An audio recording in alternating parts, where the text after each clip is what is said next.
right. So I'm so excited to introduce Paidamoyo-Janet Azekho. Yeah. All right. I'm kind of proud of myself right now, right? We haven't connected prior to. She is creative director of Project Erostribe. It's a performance art group, a social media-based performance art group created to put fashion education into practice. Please give a warm welcome to Paidamoyo. Hello, everybody. All right, so my talk is equity, empowerment, and allyship, and how allyship changed my life. Earlier today, I also realized that a whole lot of this happened because of technology, so that's another aside I'd like to add. Okay, wait, not that button. The other one? This one? Okay. Cool. There we go. So I would love to dedicate this talk to my first real ally. This is Dennis Perrone. When I was starting off as an artist, Dennis Perrone took me into his life and into his home and gave me a place to stay. If you don't know about Dennis Perrone, he was the man who legalized medical cannabis, but he was also a fierce activist. And I met him at a time in my life where I wasn't really sure what I was doing, and I wasn't really sure who I was. And he really gave me a chance and a place to be who I was. He died last year, and so I want to dedicate this talk to him. So this talk, other button. This talk starts here, sometime in the summer of 2016. I don't know if you remember what was going on in that summer, but this was a year after Mike Brown and Philando Castile, and there was a lot of talk in social circles about allyship and empowerment. And I, at the time, was kind of struggling to realize what that meant as a woman of color in America. And so I attended Tech Inclusion. I don't know what the next slide is. Oh, there we go, the beginning. So how could I go on living a carefree life knowing that I was unsafe as a woman in America?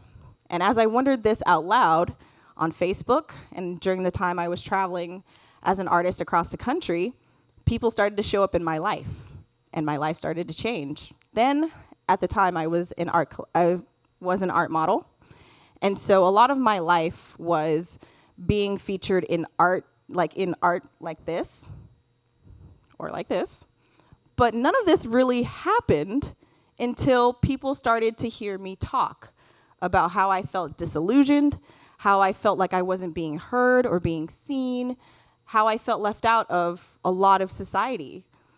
And people started to listen, and they started to hear that, and they started to say, well, how can we help you become the artist you want to become? How do we empower you to become the artist you want to become? And how do we become allies to you in that journey?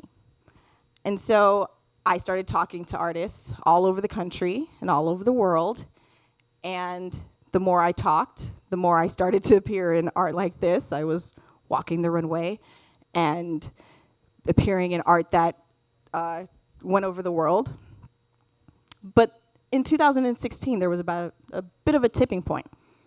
As more and more people began to advocate for me, my life and my career changed. I started booking more gigs, meeting more artists, and people began to care what I thought. I watched people around me change as I changed. I created art that spanned the globe. I had a Spangle song, which at the time Spangle was like my favorite artist ever. And at the time, my goal, I thought the best thing I could do with my life was to get to work with Spangle. And so I kind of started to take my network to task. How do we make this happen? How do I get to reach this seemingly impossible person and get them to see me? So here's a little bit more art I've made. So at the time, I started to network. I started to talk to fans. I started to go across the country and started to tell them my story. And then fans started to advocate for me. And fans started to contact the record company. The record company finally got tired of hearing hundreds of fans across the country talking about this one girl. And finally, they contacted a production company and said, hey, look, we have this artist in San Francisco. Please give her a shot. We don't know what she does. We don't know who she is. We don't even know if this is going to turn out to be great. But it's going to be something, and there's got to be a reason why 200, 300, 400 of our fans repeatedly asked for this girl. And all of that started by just talking to one other fan, one fan who could talk to the record company, did what they did, and then another fan did what they did, and another fan, and another fan. So my story got all the way to Kansas City, and there is a really great performance art group called Quixotic Fusion that I really wanted to meet. And the person you see pictured is the creative director. And at the time, I was really enamored by this group. I thought, you know, if I could figure out how he does what he does, I could figure out how I can do what I can do. And so somebody heard that and flew me across the country to Kansas City to meet with Anthony Magliano, and he spent a day telling me how he does what he does. And I took that, and I went back to the record company, and I said, hey, I think I can do this. I think I can actually put on this stage show. So I did.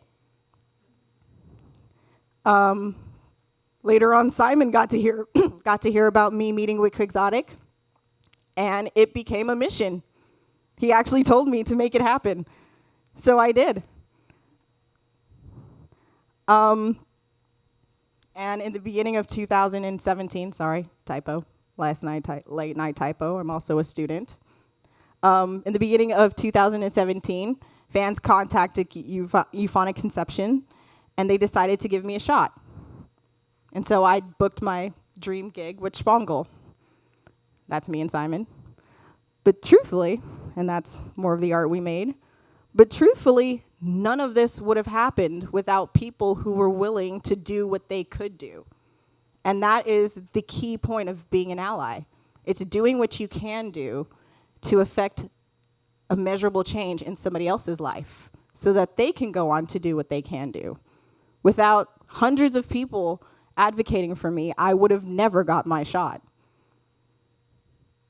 And that is actually very empowering to know that there's that many people behind you at some point in life. So what's next for me? For me, I'll continue to make art. I'll live life and aim for bigger and better things. One of the things that I'm doing now is I'm learning to code. But another thing I'm doing now is, as an artist, my main passion is affordable housing for other artists. So I'm embarking on that as a startup. But for you, what's next for you? After hearing a story of a simple person who started from nothing to actually make their dreams come true and made it to stand in front of you, I would like to challenge you to do what you can do. It's not always the big acts that matter. It's not the act of doing some huge thing like the one person who paid for me to fly across the country, but it's something small that you can do. I want to challenge you all to do something small for somebody else that would leave them empowered, even if it's just leaving a nice message on Facebook, or if it's offering to take somebody that you know is having a hard time out for coffee. If you have a skill that you can pass on to somebody, I would encourage you to do that. I would also encourage you to be aware of how much those small things can build up. If the first person who had called the record company never called the record company, I would have never had my shot. And that would be it. Thank you very much.